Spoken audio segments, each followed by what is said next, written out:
तो चलिए आज बात करते हैं अंतर्राष्ट्रीय समुद्री नौवहन सहायक संगठन यानी अएला की। ये एक ऐसा संगठन है जो दुनिया भर में समुद्री सुरक्षा और नेविगेशन के लिहाज से बहुत बहुत ज्यादा महत्वपूर्ण है। और हाँ, ये जो सारी जानकारी है ये सीधे इन करंट अफेयर्स नोट्स से ली गई है, तो हम बिल्कुल उन्हीं पॉइंट्स पर फोकस करेंगे जो प्रतियोगी परीक्षाओं के लिहाज से सबसे जरूरी हैं। एकदम सटीक विश्लेषण। लेकिन सबसे बड़ा सवाल तो ये है कि अचानक ऐसा क्या हुआ जो अएला एक भारत के लिए इतना जरूरी हो गया, इतना सुर्खियों में आ गया। चलिए इसी सवाल के साथ इस टॉपिक में और गहराई से उतरते हैं। तो सबसे पहले यही जानते हैं कि आखिर ये खबरों में क्यों है और इसमें भारत की क्या भूमिका है।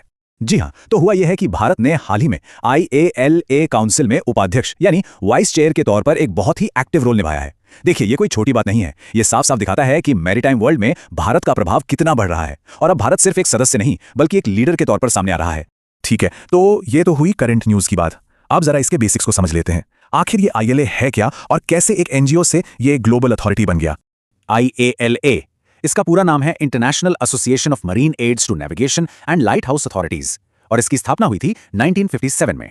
अब देखिए, ये दोनों ही चीजें, इसका फुल फॉर्म और एस्टैब्लिशमेंट ईयर, प्रीलिम्स के लिए सीधे सीधे इंपॉर्टेंट फैक्ट्स हैं। अब इस स्लाइड में जो बात है वो वाकई में बहुत दिलचस्प है। यह है इसका ट्रांसफॉर्मेशन। IALA जब शुरू हुआ था तो एक गैर सरकारी संगठन यानी NGO था, लेकिन अब यह आधिकारिक तौर पर एक अंतर सरकारी संगठन यानी IGO बन चुका है। अब आप सोचेंगे इससे क्या फर्क पड़ता है? अरे बहुत फर्क पड़ता है। IGO बनने का मतलब है कि अब इसके पास सदस्य देशों के बीच ज्यादा कानूनी और औपचारिक अधिकार हैं। तो सवाल यह है कि यह संगठन असल में करता क्या है, इसका मुख्य मिशन क्या है?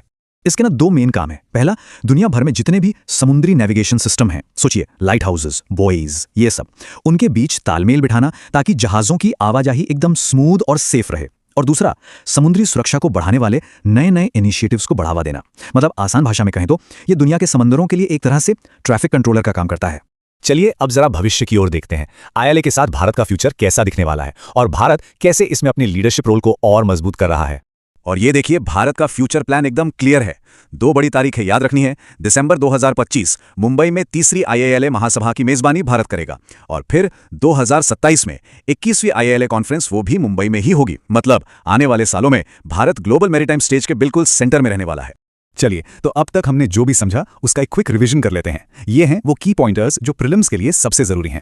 तो क्या क्या याद रखना है? स्थापना हुई 1957 में, इसका स्टेटस बदला, NGO से IGO हो गया, भारत की करंट रोल क्या है, काउंसिल का वाइस चेयर, और फ्यूचर रोल 2025 और 2027 में मुंबई में दो बड़े इवेंट्स की मेजबानी।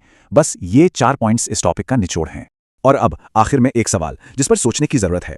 जिस तरह भारत समुद्री नौवहन में एक लीडरशिप रोल ले रहा है, इसका ग्लोबल ट्रेड और सिक्योरिटी पर, खासकर इंडियन ओशन रीजन में क्या असर हो सकता है? ये सिर्फ एक संगठन की बात नहीं है, ये जियोपॉलिटिक्स से जुड़ा एक बड़ा मुद्दा है। इस पर जरूर सोचिएगा।